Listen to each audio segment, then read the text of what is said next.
नमस्कार साथियों। तो आज है 9 जनवरी 2026। दोस्तों, बात करेंगे इस वीडियो में ईएमएस सेक्टर की दो मार्केट लीडर कंपनी की शेयर्स के बारे में, जो कि पिछले कुछ महीनों से गिर रहा है और रिसेंटली शेयर अपना 52 वीक्स लो पे चल चुका है। अब यहाँ पे ये प्रॉब्लम नहीं है। प्रॉब्लम कहाँ पे मालूम है? कंपनी बेहतरीन काम कर रहा है, कंपनी बहुत बढ़िया काम कर रहा है, फंडामेंटल एक्सट्रीमली स्ट्रांग होने के बावजूद भी क्यों एक एक शेयर में 35%, 40%, 50% की गिरावट रहा? और अगर गिरावट हुआ भी फर्दर तो कहां तक गिर सकता है? तो इन्हीं सब टॉपिक को आगे हम चर्चा करेंगे। देखिए, डिक्सॉन की शेयर की अगर हम बात करें, आज शेयर क्लोजिंग दिया 11,880 रुपए पे, लगभग 0.89% गिरावट के साथ।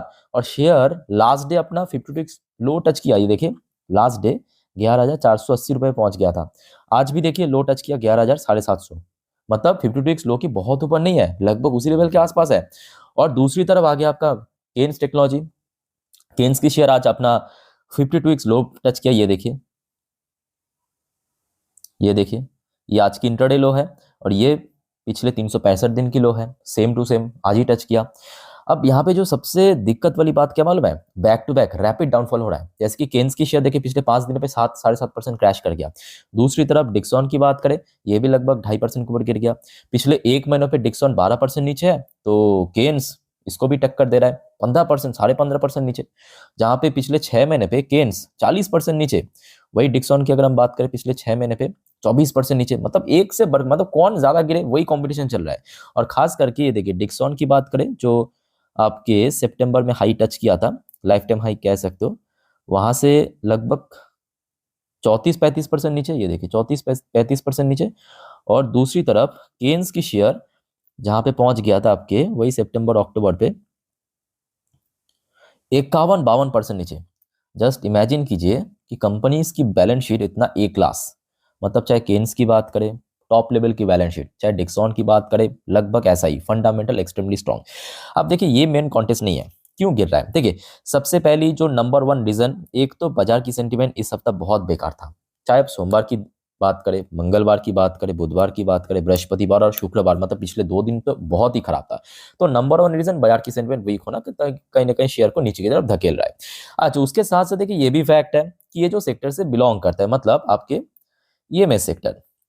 अब ईएमएस सेक्टर भी पिछले कुछ महीनों से गिर रहा है। ऐसी बात नहीं है कि डिक्सॉन केनेस, अब देखिए डिक्सॉन और केन्स ये मेनली फोकस में रहता है। क्यों रहता है? क्योंकि लीडिंग कंपनी है। इसके अलावा अगर आप देखेंगे बाकी जितने भी कंपनी है, एक आपको मैं एग्जांपल दे रहा हूँ, जैसे कि पीजी इलेक्ट्रोप्लास्ट, ये भी ईएमएस सेक्टर की, सेम सेक्टर की कंपनी।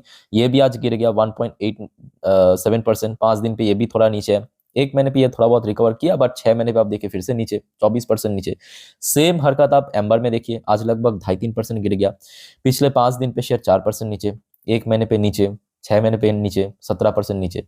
सेम हरकत आप एलजी इलेक्ट्रॉनिक्स को आप क्या कहेंगे? ये तो बड़ी कंपनी है, काफी रेपुटेड कंपनी है, बाहर की कंपनी है। ये कुछ दिन पहले आईपीओ के थ्रू बाजार में लिस्ट हुआ। आज देखिए शेयर, ये देखिए मैं आपको दिखा देता हूँ। ये देखिए, आज इंटरडे लो टच किया 1,394 रुपये 40 पैसे। इसकी जो लाइफ टाइम लो है कहाँ पे? उसी लेवल के आसपास।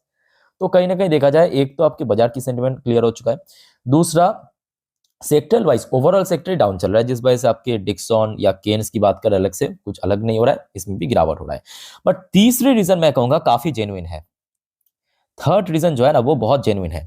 थर्ड रीजन क्या है कि देखिए, रिसेंटली जो इंसिडेंट हुआ है आपके केन्स के ऊपर, तो वो तो हर किसी को पता है। और उसके बाद तो देखिए शेयर एकदम से, मतलब कह सकते हो कि बुरी तरह क्रैश किया। मतलब एक दिन पे 20% गिर जाना, उसके बाद फिर से थोड़ा रिकवर करनी, फिर से 10% गिर जाना, वो तो अलग बात है। बट उसके बाद ना बहुत सारे एक्चुअली ब्रोकरेज फर्म, चाहे डोमेस्टिक ब्रोकरेज फर्म की बात करें या इंटरनेशनल ब्रोकरेज फर्म की बात करें, काफी इसको डाउनग्रेड भी किया है। ये दोनों शेयर को, यहाँ पे इंडिविजुअल की बात नहीं कर रहा हूं। फॉर एग्जांपल एक आप देखिए, मैं आपको फुल प्रैक्टिकली दिखाता हूँ। जैसे कि ब्रोकरेज फर्म है आपकी जेपी मॉर्गन, नाम आपने सुना होगा। जेपी मॉर्गन, अब देखिए मोस्टली ब्रोकरेज क्या कर रहे हैं मालूम है? देखिए, कंपनी तो फंडामेंटल स्ट्रांग है, तो ब्रोकरेज यहाँ पे कुछ भी कह सकते हो कि कमी दिखाई नहीं पा रहा है। तो बुलिश, मतलब जो रेटिंग दे रहा है वो तो बुलिश रेटिंग दे रहा है, टारगेट प्राइस में कटौती कर रहा है।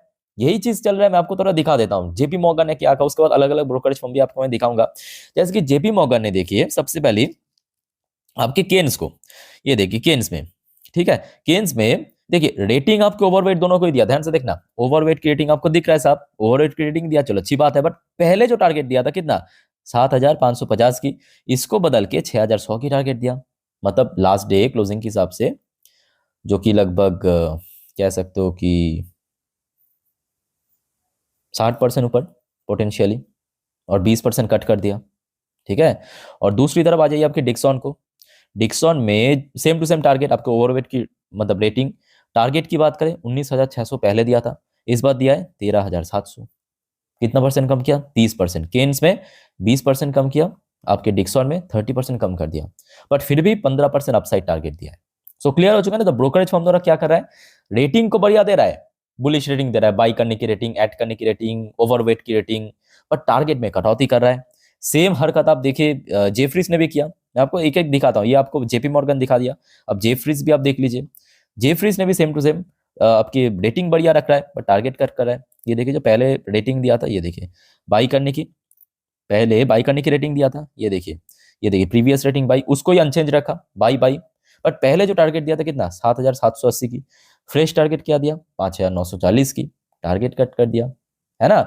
तो जिस वजह से एक्चुअली शेयर में बहुत ज्यादा इंपैक्ट पड़ रहा है, बहुत ज्यादा इंपैक्ट पड़ा है। और आज की एक और अपडेट मैं आपको देता हूँ, ये आपके हमारे घरेलू ब्रोकरेज फर्म, ये देखिए time to buy value trap brokerage see up to 36% upside potential, ये डिक्सॉन को कवर किया। कौन सा ब्रोकरेज, एक बार मैं आपको दिखा देता हूँ, जस्ट मिनट।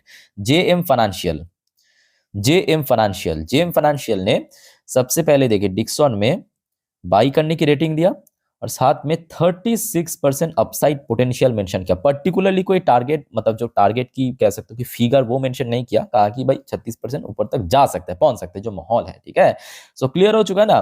तो देखिए ब्रोकरेज द्वारा पॉजिटिव रेटिंग तो मिल रहा है, बट टारगेट प्राइस कट करने के कारण शेयर में गिरावट हो रही है। तो क्लियर हो चुके कि क्यों गिरावट हो रहा है। अब आ जाते हैं दूसरे सवाल, क्या सर इसमें ऐसे ही गिरावट चलता जाएगा, क्या ये सब शेयर रिकवर नहीं करेगा कभी भी? तो देखिए यहां पे मैं कहूंगा एक चांस है। क्या चांस है? देखिए अभी दिसंबर का महीना खत्म हुआ, पूरा साल खत्म हुआ, महीना खत्म हुआ, क्वार्टर खत्म हुआ, तो अभी देखिए क्वार्टर 3 की रिजल्ट आउट होना शुरू होगा, ठीक। तो क्वार्टर 3 की रिजल्ट याद रखना, अगर बेटर हो गया तो कहीं ना कहीं शेयर रिकवर कर सकता है।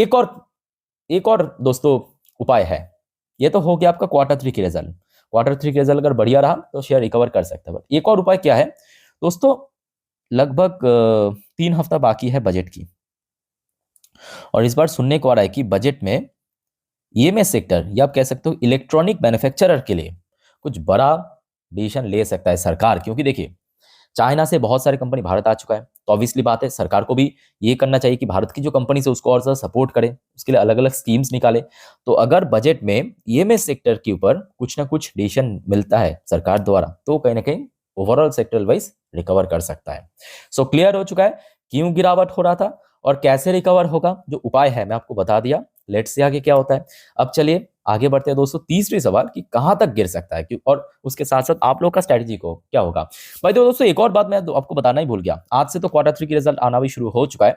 आज दोस्तों इरेडा की रिजल्ट आउट होगा, याद रखना आज इरेडा की रिजल्ट आउट होगा, अभी तक आउट नहीं हुआ। आते ही दोस्तों मैं आपको इन्फॉर्म कर दूंगा। आप सभी को रिक्वेस्ट करूंगा काइंडली चैनल को अभी फटाफट सब्सक्राइब करके रख दीजिए, कभी भी आ सकता है शाम या रात में, ठीक है। आते ही मैं आपको जल्द से जल्द वीडियो के थ्रू मतलब वीडियो बना के दे दूंगा, ठीक है। ओके तो वो तो देखा जाएगा इरेडा की कैसा परफॉर्मेंस है, वैसे इरेडा भी गिर रहा है ना। आ जाइए डिक्सॉन की अगर हम बात करें, डिक्सॉन की शेयर कहां तक गिरा, देखिए 1 साल की अगर हम बात करें लोएस्ट पॉइंट पे आ चुका है, 5 साल पे यहाँ पे आपको पता चलेगा। देखिए डिक्सॉन की शेयर 13,000 पे इसके पहले सपोर्ट मिल रहा था, जो 2025 के अप्रैल पे, वो सपोर्ट लेवल ध्वस्तों के नीचे आ चुका है, चलो अच्छी बात है। अच्छा इसके नीचे कहां तक गिरेगा, तो ये देखिए इसके नीचे जुलाई 2024 लगभग पहुंच जाइए, 1.5 साल पहले, जुलाई 2024, ये देखिए 1.5 साल पहले डिक्सॉन की शेयर जब ऊपर बढ़ रहा था और 13,000 के आसपास, ये देखिए सॉरी 12,500 पे, ध्यान से देखना 12,500 की लेवल पे रेजिस्टेंस फेस करने के बाद जब थोड़ा सा डिप किया, मैं आपको थोड़ा जूम करके दिखाने की कोशिश करता हूँ, नोट करना ध्यान से। ये देखिए 12,500 पे पहले रेजिस्टेंस फेस किया, फिर देखिए थोड़ा सा नीचे डिप किया, ये कौन सा लेवल था 11,200 वही 50 के अराउंड, ठीक है। तो इमीडिएटली सपोर्ट लेवल कहां पे निकल के आ रहा है, लगभग 11,000 से लेके 11,250। सो क्लियर, ये आपके डिक्सॉन की सपोर्ट लेवल कहां तक गिर सकता है, क्लियर हो चुका है। अब ऊपर की तरफ तो रिकवर करने में मैं कहूंगा बहुत टाइम बाकी है, मतलब बहुत लंबा रास्ता तय करना बाकी है, लेट्स सी कब तक होता है। और दूसरी तरफ केन्स की बात करें तो केन्स की शेयर भी देखिए आज अपना 365 दिन की मतलब 52 वीक्स लो टच किया। सो 1 साल की चार्ट पैटर्न में कोई काम नहीं है।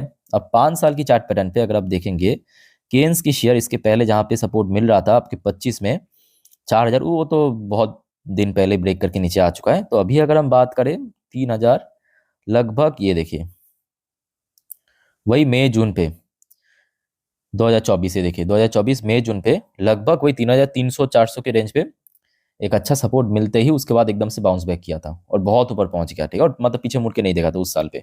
सो इमीडिएटली अगर हम बात करें, अगर गिरावट हुआ, मे बी शेयर 3500 से लेके 3300 इस लेवल पे सपोर्ट मिल सकता है।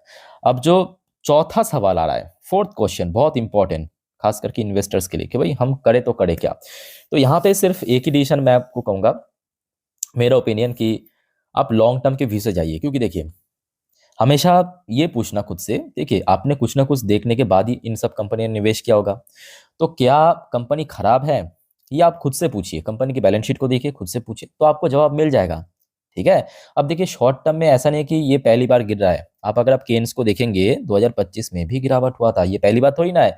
ये देखिए 2025 में शेयर 7500 से गिरते गिरते देखिए लगभग इसी लेवल के आसपास पहुंच गया था, 4000 के लेवल पे।